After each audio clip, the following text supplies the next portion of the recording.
अलीराजपुर जिले की आदिवासी समाज की बेटी और भोपाल में एमबीबीएस छात्रा रोशनी कनेश की मौत मामले में रोशनी को न्याय दिलाने के लिए आदिवासी समाज सड़कों पर उतर आया है। आज अलीराजपुर जिला मुख्यालय के बस स्टैंड पर आदिवासी समाज और नर्सिंग कॉलेज की छात्राओं ने धरना प्रदर्शन कर महामहिम राज्यपाल और राष्ट्रपति के नाम एक ज्ञापन सौंपा। आदिवासी समाज की एक ही मांग है कि रोशनी बेटी की हत्या हुई है, उसने आत्महत्या नहीं की है। दरअसल पीड़ित परिवार और मृतक रोशनी के दादा और पिता ने हॉस्टल वार्डन और प्रबंधन पर गंभीर आरोप लगाते हुए कहा कि यह हॉस्टल वार्डन और उसके पति की गहरी साजिश है। आदिवासी समाज के शंकर बामनिया ने इस पूरे मामले की निष्पक्ष जांच कराने और दोषियों के खिलाफ एफआईआर दर्ज की मांग की। वहीं भाजपा के वरिष्ठ नेता किशोर शाह ने इस मामले में सरकार से निष्पक्ष जांच कराने और पीड़ित परिवार के साथ हर संभव मदद का आश्वासन दिया है और मुख्यमंत्री से मांग करते हुए कहा कि प्रदेश में पढ़ रही होनहार बेटियों को अपनी सुरक्षा के लिए 4 इंच की कटार साथ में रखने की अनुमति प्रदान करे। वहीं मृतक रोशनी कनेश के साथ पढ़ रही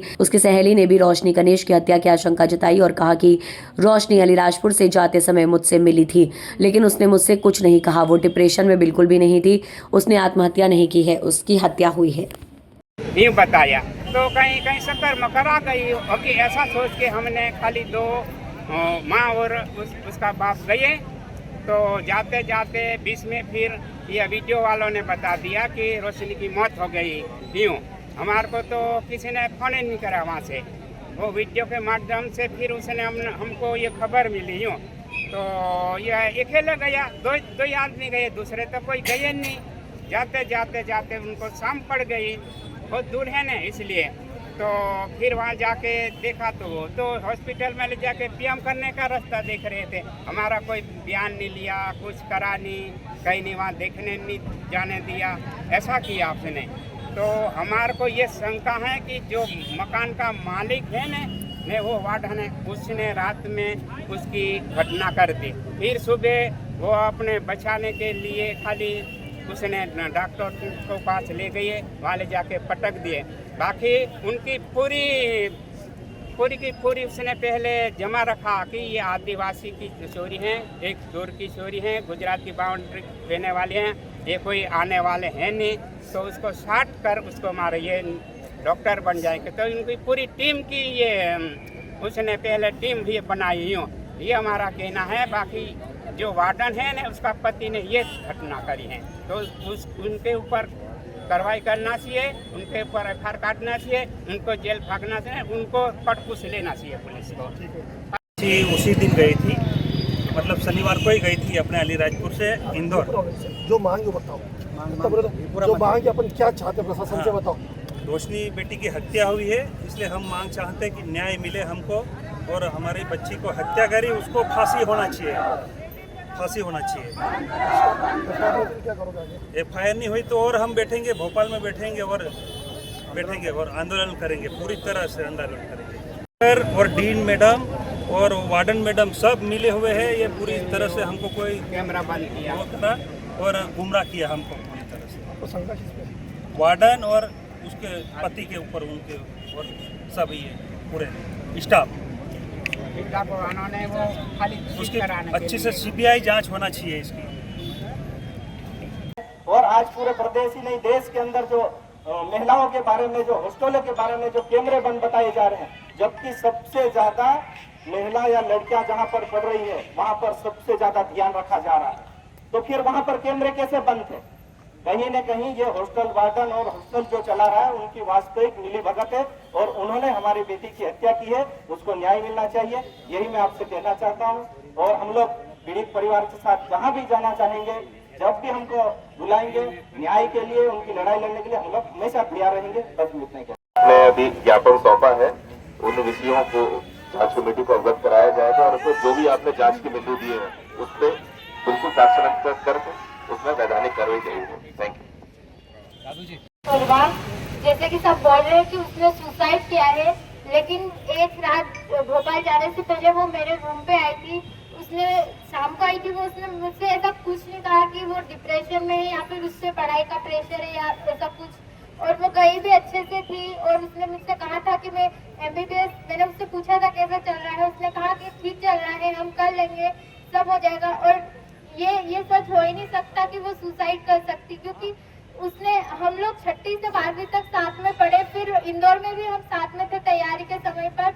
उसने कभी ऐसा नहीं कहा कि उससे नहीं होगा, जबकि वो हमेशा मुझसे भी कहती कि नहीं हम कर लेंगे, हम कर लेंगे। और उसने एक बार में नीट भी निकाल लिया और हम मान ही नहीं सकते कि उसने ये सुसाइड किया है, ये मर्डर ही होगा, क्योंकि वो ऐसा कर ही नहीं सकती। वो इतनी, उसको खुद पे इतना सेल्फ डाउट था ही नहीं, वो बहुत कॉन्फिडेंट थी हर चीज के लिए।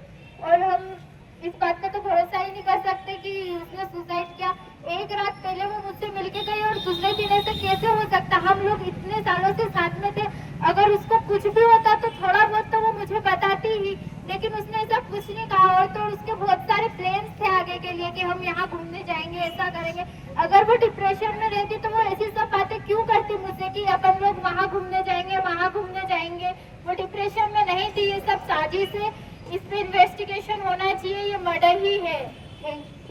हमने ये भी पूछा कि भाई आप 4 लोग 5 लोग अगर हॉस्पिटल ले जाते देख लिए तो वो सीसीटीवी फुटेज बता दो, या कभी बाहर की दूसरी दुकानों में भी होंगे, हॉस्पिटल में सीसीटीवी फुटेज होंगे, कैमरे होंगे, तो वो हमें रिकॉर्ड बता दो। लेकिन हमें 20 घंटे हड़ताल या आंदोलन करने के बाद भी वहाँ की प्रशासन पुलिस सोई हुई है, ये करप्ट हो चुकी है, ये बिक गई है। क्योंकि दादा ने, ईमान जी ने बताया कि कॉलेज मैनेजमेंट ने ही लड़की को पीजी में रखने के लिए कहा गया था। कहीं ना कहीं कॉलेज मैनेजमेंट और हॉस्टल वार्डन ये दोनों मिले हुए हैं। पुलिस ने भी बोला कि ये व्यक्ति ऐसा क्यों करेगा, लेकिन नहीं, ये हमारे आदिवासी समाज, उस दिन भी हमने 20 घंटे के आंदोलन के बाद भी यही बोला कि हमारा समाज के साथ शोषण हो रहा है, यह जातिगत हमारे जो भेदभाव होता है उसको देखते हुए हमारे साथ ये घटना घटी होगी। इसलिए हम सबको जागने की आवश्यकता है। अब बहुत हो गया, हमने हमारा समाज को इस स्तर पे ला दो। पहले क्या था, अब हम आज बढ़ने लग गए, तो ये जो बाकी लोग हैं वो हमसे जलन भावना रखते हैं। इसलिए हमको एक होकर इस आंदोलन को आगे बढ़ाना पड़ेगा। अगर रोशनी बेटी के साथ न्याय नहीं मिलेगा तो हम भोपाल तक जाएंगे और वहां पे आंदोलन करेंगे। जब हमने 4 बजे सीएम हाउस का घेराव करना चाहा तो पूरे कर्मचारी, जितने भी अधिकारी कर्मचारी सब वहां आके खड़े हो गए। हमारे पे लाठी चार्ज करने का भी बोला, लेकिन हमने बोला हम कोई अन्याय नहीं कर रहे, हम हमारा अधिकार मांग रहे हैं। हमारी लड़की के साथ घटना घटी है, उसका हम न्याय मांग रहे हैं। हम कोई दूसरा काम आंदोलन करने के हिसाब से नहीं आए थे, हम हमारा अधिकार मांगने आए थे।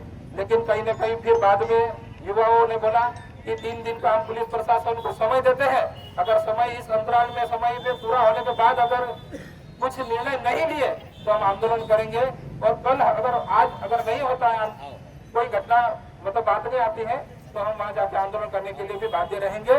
उसकी पूरी जिम्मेदारी प्रशासन की रहेगी।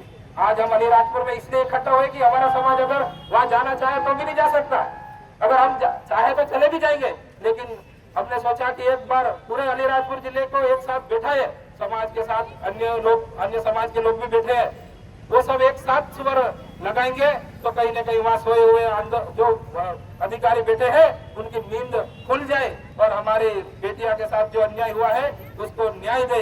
मैं इतनी बात रखूंगा। बहुत दुखद का विषय, आज हमारे जिले की बेटी, हम सबकी छोटी सी बेटी, जो अपने बल पर हिम्मत से एक सुदूर अंचल अकलवा से जा करके अपने माँ बाप को छोड़ करके जब भोपाल जैसे शहर में पढ़ने के लिए जाए और उसको जाने के बाद प्रशासन लापरवाही करे, ये बहुत दुखद है। मैंने जब रात को बात की अकलवा के सरपंच पट्टू से और हमारे गोविंद भाई से, तो मुझे लगा कि वो रात को देर रात तक संघर्ष कर रहे हैं।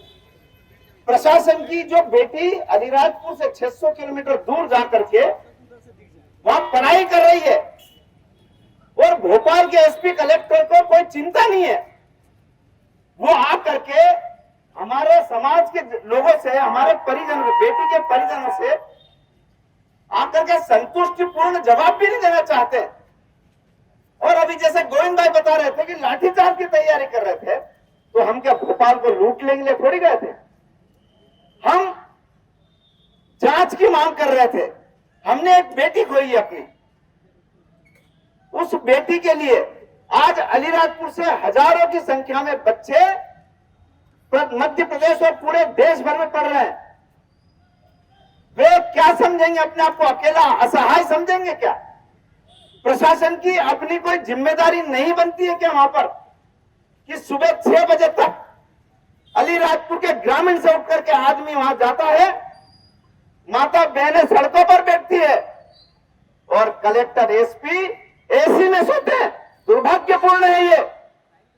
ऐसे समाज का नेतृत्व करने वाले लोगों के साथ अगर एसपी और कलेक्टर दुर्भावनावश उनको सहयोग नहीं करते हैं, मैं ऐसे कलेक्टर और एसपी की घोर निंदा करता हूं। और आज बेटी के माता पिता परिजन अपने आप को अकेला असहाय महसूस न करें। अलीराजपुर का पूरा समाज, अलीराजपुर की पूरी जनता आपके साथ खड़ी है, कंधे से कंधा मिलाकर खड़ी है।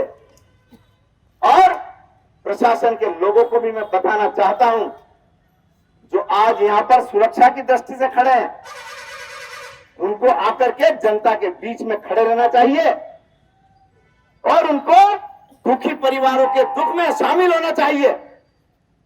मैं समाज के जनों के माध्यम से एक बात अपनी रखना चाहता हूं। जो बेटियां, जो बच्चे बाहर पढ़ते हैं,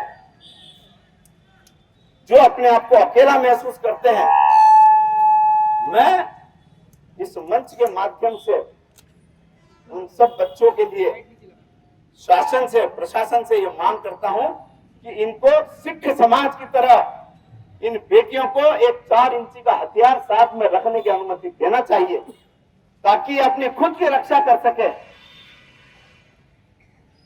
ये बेटियां वहां अकेली पढ़ती है हॉस्टलों में, हॉस्टलों के आसपास इर्द गिर्द गंदे विचारों के लोग घूमते हैं और प्रशासन के दबाव में ऐसे लोगों पर कार्रवाई प्रशासन करना उचित भी नहीं समझता, इनको वहां से हटाना भी मैं उचित नहीं समझता है। तो मैं इस मंच के माध्यम से बेटियों की सुरक्षा के लिए यह मांग करता हूं कि इन बेटियों को सिख समाज की तरह अपनी रक्षा के लिए इनको 4 इंच का हथियार रखने की अनुमति प्रदान करना चाहिए।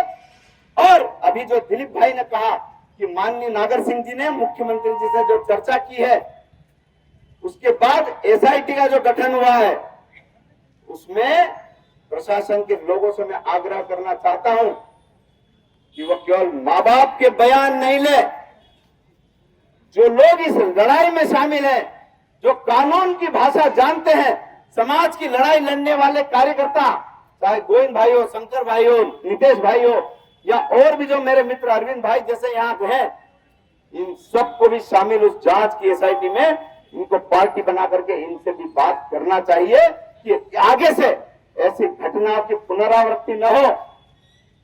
ऐसा मैं आप सबसे कहते हुए आप अपनी लड़ाई को जारी रखें जब तक हमको संतुष्टि नहीं हो।